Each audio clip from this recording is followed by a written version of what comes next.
Hi everybody, this is Joe from writewithwarnemont.com, and with this video we are going to walk through how to create and send an email campaign through Mailchimp. Once you have some subscribers in your list, you have the opportunity to directly contact them and notify them of whatever is new on your site. Now this might be new blog posts, weekly newsletters, or free giveaways.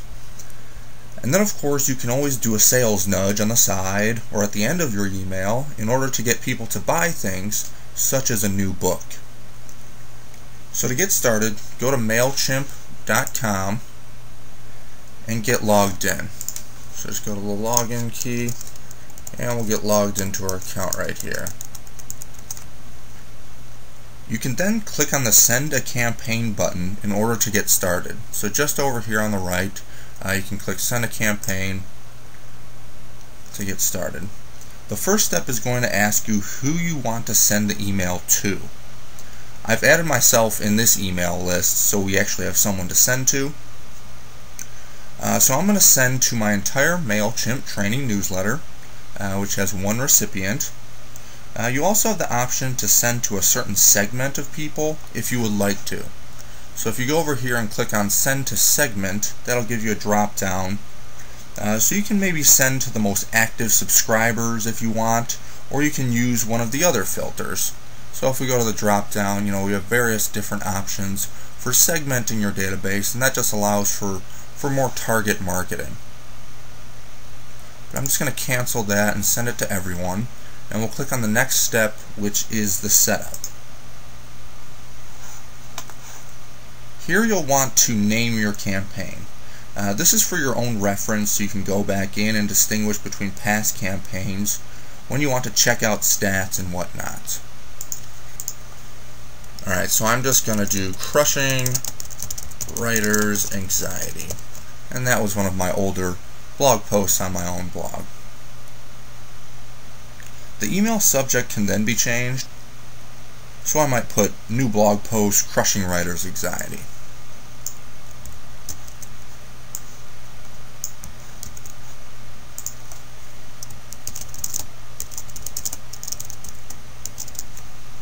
And this is what people will see once they open their inbox and see your email. So you want to make sure it's something appealing in order to get them to actually open the email. The from name will fill in automatically, and this lets people know who the email is coming from. The reply to email address allows for you to receive any replies to this particular email. So if someone actually wants to talk to you and reply to this email that you're sending out, it'll go to this particular email address. You also have a variety of options on the right hand side. Make sure the Track Opens checkbox is checked so you can see how many people are actually opening your emails. The next two options are required for new users, so the Track Plain Text Clicks and the Track Clicks. These eventually will be optional. I would recommend having them clicked regardless. You'll want to see how many people are clicking on which links in your emails. That way you can kind of test it out and shift links around to see the best areas and the best headers for when you actually create links in your email. Leave the Google Analytics checkbox blank for now, right over here. Unless you know what that is, what Google Analytics is, and you have it implemented on your site already. The Mailchimp stats are pretty comprehensive, and it's only for going much deeper into site stats. You can also connect directly to your Facebook and Twitter.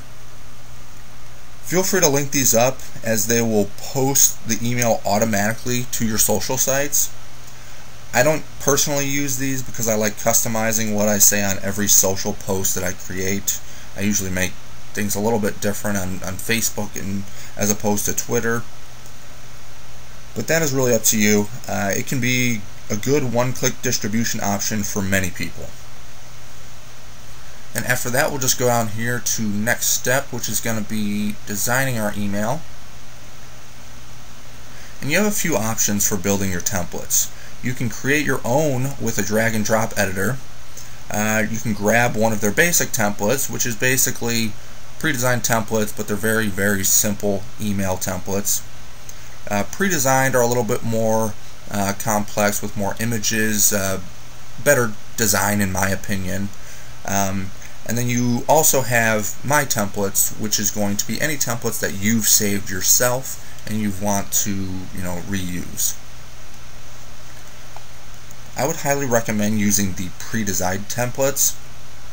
They are free, professionally designed templates that make your content much more enjoyable to look at. So we're just going to go into here and hit select the pre-designed templates.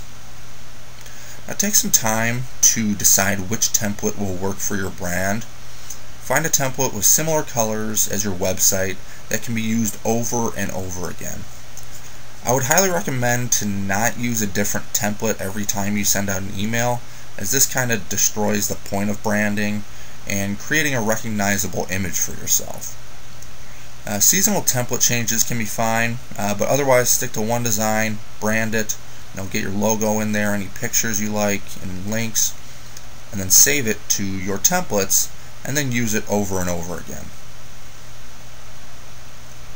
So what I'm going to do is just, you can search over here, you can do like all and see all of their templates, and scroll down. They've got dozens of templates in here you can choose from. I'm going to choose art, and then pick this template right here. You can actually preview a template just by clicking on this little icon down here. It's like a magnifying glass, just to see exactly what the template looks like before you use it. So this looks like a good template, at least to test out. So I can click select right here and then move on.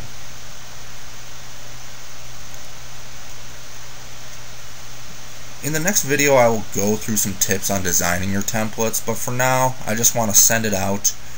You can change text by clicking edit where it shows some text. So if we scroll down, you'll see different text blocks that they have designed here.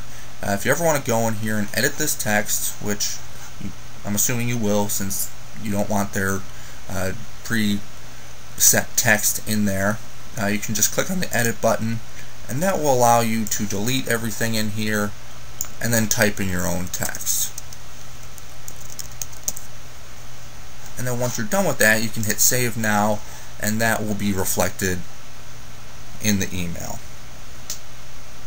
You will also want to brand your template and save it for later. So what you can do is click on your header, which is going to be up here.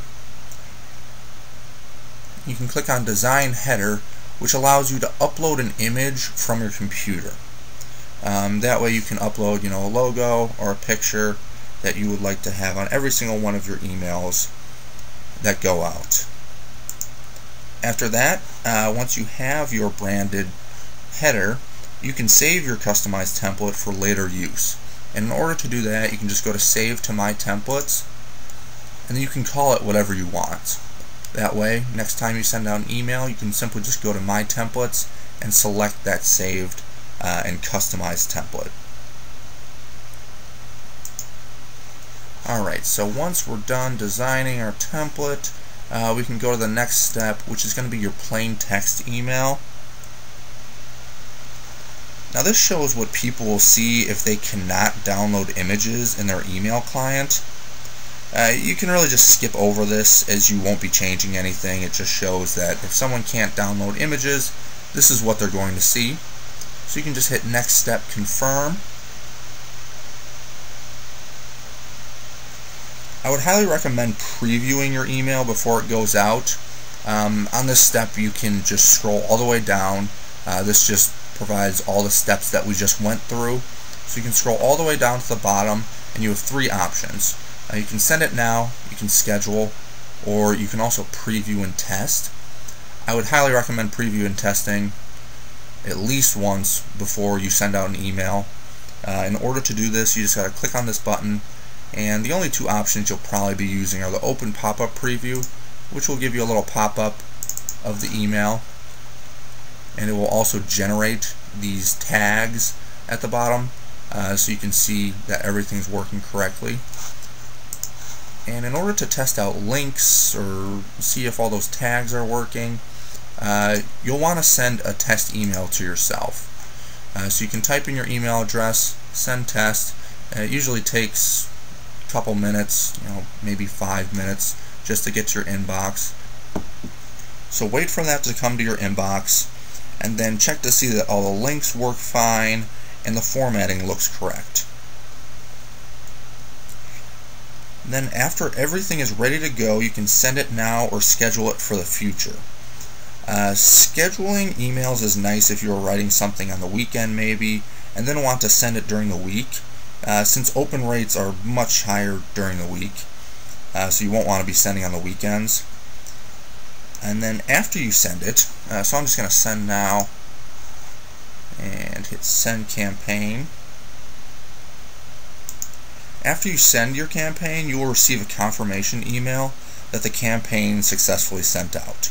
That way you know it's hitting your inbox or your inboxes. One other tip I would recommend is just putting your own email in your email list.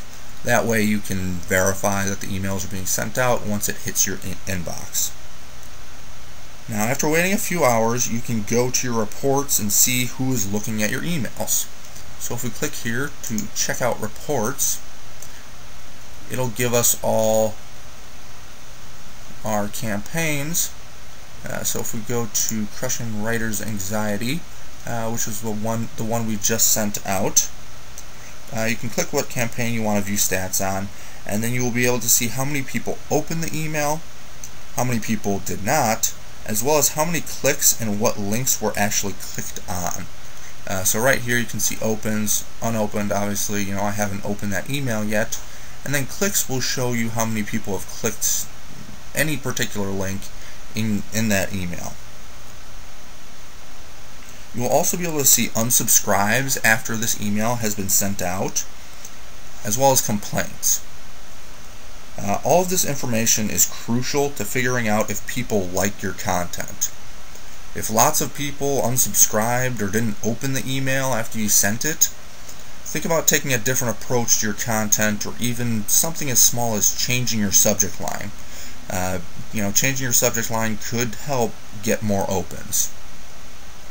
One thing to keep in mind is that the typical open rate, it obviously depends based on the industry, but from what I've seen from different studies and research done, 15 to 25% is typically standard for open rates. Okay, so that is how you set up and send out a campaign to your subscribers. Let me know if you have any questions by going to writewithwarnemont.com/contact.